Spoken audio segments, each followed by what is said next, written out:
미래 세상이 통합적인 모습으로 우리에게 어떻게 다가오는데 우리는 고민해야 할 부분들이 있습니다. 사회적으로도 고민해야 할 부분이 있고 개인적으로도 고민해야 할 부분들이 있죠.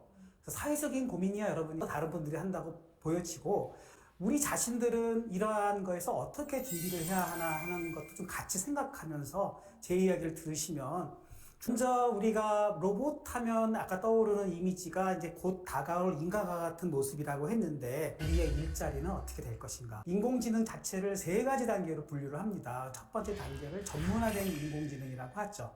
그래서 그 인공지능은 예를 들면 바둑을 둔다 그러면 바둑만 둘 줄 알고 수술 로봇을 한다 그러면 수술에 특화된 그런 인공지능 기술이 나오게 되겠죠. 그러나 제너럴 AI라고 해서 어떻게 보면은 모든 걸 다 할 수 있는 뭐라 그러죠? 다목적 또는 만능 AI가 있을 수 있죠. 하나의 프로그램이 로봇도 잘 동작시키고 또 어떠한 진단도 할 수 있고 뭐 이런 식으로 그런 제너럴 AI를 많이 연구를 하고 있습니다. 이 제너럴 AI가 특히 로봇 AI에 더 필요한 부분이에요. 왜냐하면 로봇은 아까 말씀드렸듯이 여러 가지 작업도 하고 또 그 작업된 환경하고도 서로 반응을 해가면서 일을 하기 때문에 어느 하나에만 딱 특화돼 버리면은 그것이 학습되지 않은 새로운 환경에 적응을 하지 못하면은 사고로 이어질 수가 있겠죠. 학습되지 않은 갑작스러운 돌발 상황에 내가 적응을 못하게 되면 금방 알 수 있는, 인간이라면 금방 알 수 있는 그런 것도 미리 프로그램 되지 않았다는 이유로 또는 학습되지 않았다는 이유로 이것이 노동작을 일으키게 된다 그러면 굉장히 문제가 될 수 있죠. 그래서 그런 의미에서 지금의 인공지능 기술을 좀 더 뛰어넘는 연구를 우리가 제너럴 AI 기술로 연구를 하고 있습니다. 그 다음 단계로는 바로 이 이야기입니다. 스트롱 AI. 스트롱 AI는 좀 더 우리를 공포로 몰아갈 수가 있는 거죠. 즉 인간의 명령을 안 들을 수가 있는 것입니다. 우리 영화 얘기 다시 한번 해볼까요? 여러분 혹시 그 스탠리 큐브릭이라는 감독을 아십니까? 2001년 스페이스 오디세이. 네, 그 영화를 보게 되면 거기에 이제 인공지능 로봇이 반란을 일으켜서 인간의 명령을 듣지를 않게 됩니다. 그래서 셧다운을 내리게 되는데 스스로 셧다운을 거부를 해요. 그래서 이제 거기서 이제 일어나는 그러한 여러 가지 이제 스토리가 지어지는데 쉽게 얘기하면 로봇 또는 인공지능은 다 인간의 명령을 알아듣게 설계가 돼야 되겠죠. 통제를 벗어나게 되면 뭔가 상상하지 못한 일이 발생할 수 있겠죠. 그런 AI를 스트롱 AI라고 합니다. 로봇이 또는 인공지능이 인간의 명령을 거부하는 순간 그게 언제 올 수 있을까? 그거에 대한 준비를 하자고 많은 또 과학자들 또는 미래학자들이 준비를 하고 있습니다. 그러니까 인공지능을 구현하는 거에 연구를 하고 있지만 그 다음 단계에서의 AI에 대한 부분은 어떻게 우리가 대처를 할 것인가 이 부분도 같이 얘기를 고민해야 되겠죠. 보는 사람에 따라서는 스트롱 AI는 앞으로 다가올 수도 있다 또는 다가오지 않을 것이다 또는 다가오더라도 우리한테 이로운 방향으로 다가올 것이다 아니다 우리는 해로운 방향으로 다가올 것이다 많은 의견들을 얘기합니다. 또 이런 경우는 우리가 이런 것은 금지하자 금지 규약도 만들 수 있는 것이죠. 우리가 가장 비근한 예가 뭐가 있을까요? 핵물질이죠. 핵물질이 아무리 우리의 에너지를 좋게 하고 또 전쟁도 일찍 끝낼 수 있지만 그것에 대한 컨트롤을 세계적인 기구를 만들어서 이것을 좀 막아보는 경험도 있지 않습니까? 제가 지난 시간에 설명은 안 드렸지만 킬러 로봇이라는 것도 있어요. 킬러 로봇은 인간의 얼굴 인식을 가능한 기능하고 내비게이션 기능을 가능하게 되면은 거기에 소형 곤충 로봇 같은 걸 만들어서 원하는 사람을 크루즈 미사일처럼 어느 도시를 공격하라는 미사일처럼 어느 사람을 공격하라. 그렇게 프로그래밍을 할 수 있거든요. 그러한 것이 가능합니다. 근데 문제는 그런 것을 허용한다면 얼마나 우리가 불안정하고 위태로운 세상을 살겠어요. 그런 거는 막자 이렇게 하고 있고 하지만 뭐 사실 통제를 벗어나는 것은 뭐 우리 인간 내부에서도 테러리스트가 있듯이 그걸 악용하는 사례들은 있을 수 있겠죠. 그거에 대한 준비는 철저히 해야 된다고 저는 생각합니다. 무조건 하지 말자는 측도 있어요. AI 시작도 하지 말자.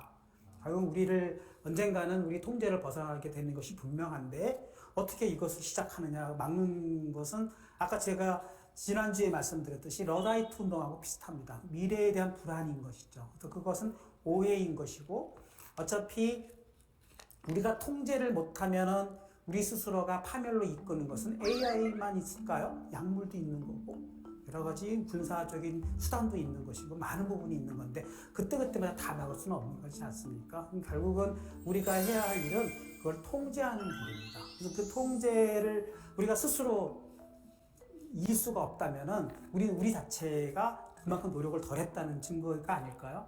그런 측면에서 미리 지금 질문에서 대답이 살짝 결론이 나왔는데 앞으로 미래의 직업들은 무엇일까? 그쵸? 어떤 걸까요? AI를, 로봇을 통제하는 그러한 능력을 갖는 직업들이 어마어마한 인기를 누리지 않을까요?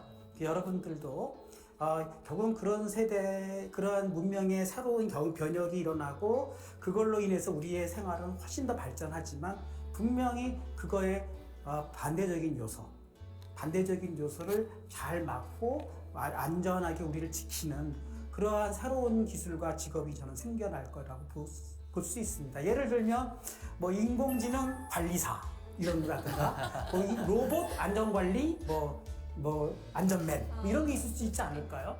그런 면에서 저희는 오히려 어떤 위기를 기회로 극복하는 그러한 저는 어떤 사고의 반전 이게 좀 필요한 시기라고 생각이 됩니다.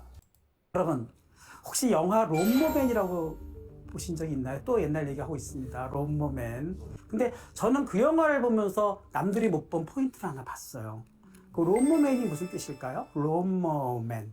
롬모. 잔디깎기란 뜻입니다. 그 영화의 시작은요. 그 잔디깎기의 노동자로부터 시작이 돼요. 그 잔디깎기 노동자가 백야드라고 그래서 이제 이렇게 쭉 잔디를 깎는데 이 사람이 하루는 자기 자괴감에 빠져서 공부를 해요. 그리고 프로그래머가 됩니다. 그리고 그 프로그래머가 더 발전을 해서 AI를 개발을 하고 AI 네트워크를 형성해서 그 자리에 자기 의식을 집어넣어서 세계를 지배하는 내용인데 저는 그걸 보고 깜짝 놀란 게 누구나 프로그래머가 된다? 그런 거를 포인트로 잡고 있습니다. 혹시 여러분 제 강의를 듣고 오늘부터 나 인공지능 공부할래. 그리고 세계를 지배할 거야. 가능합니다. 예, 가능할 것입니다. 이 6분 중에 한 분이 10년 뒤에 우리나라의 몇 대 부호가 돼서 인공지능 소프트웨어의 최강자가 될 수도 있는 거죠. 저는 인공지능 또는 이 로봇 분야에 이런 특히 소프트웨어 엔지니어 분야에 여러분들이 도전하신다 그러면 그거에 관련된 자료들을 제공할 용의가 있습니다. 네, 그 부분을 오늘의 주제로 저는 삼았습니다. 잘 보십시오. 자, 유토피아. 토마스 모어가 우리 영국의 소설가가 유토피아를 꿈꿨죠. 거기서 핵심적인 포인트는 주 3일 근무입니다.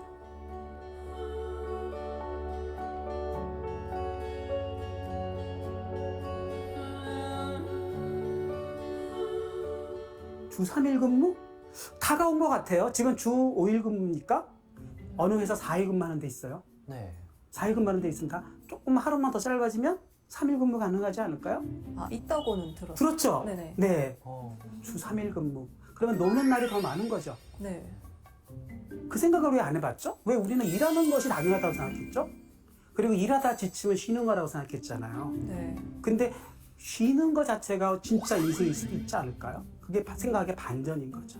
그리고 우리가 일하는 것 자체는 뭔가에 우리가 얽매여가지고 우리가 피할 수 있는 것인데 일을 하는 게 아닐까 이런 생각을 왜 안 가져봤나요? 우리 어려서부터 사람은 일해야 된다. 놀아서는 안 돼. 그렇게 배워왔기 때문입니다. 그리고 그 관념 속에서 우리는 열심히 공부를 하고 뭔가에 자업을 얻고 노동을 하고 자기가 전문 분야에서 일을 하고 지치면 쉬는 게 인생인 줄 알았죠. 근데 이미 토마스 모어는 그게 인생이 아니라는 걸 얘기한 거예요. 인간은 놀려고 태어난 거고 쉬려고 태어난 거다. 그게 진짜 우리가 추구해야 할 유토피아다고 얘기했고 구체적으로 얘기했습니다. 주 3일만 일해라. 근데 그런 세상이 뭐 때문에 가능할까요? 모든 단순 작업, 위험한 일, 24시간 일해야 되는 건 전부 로봇에게 맡기자는 거죠. 우리는 생각하고 상상하고 우리끼리 만나서 즐거운 추억을 만들고 그게 더 중요하지 않을까요?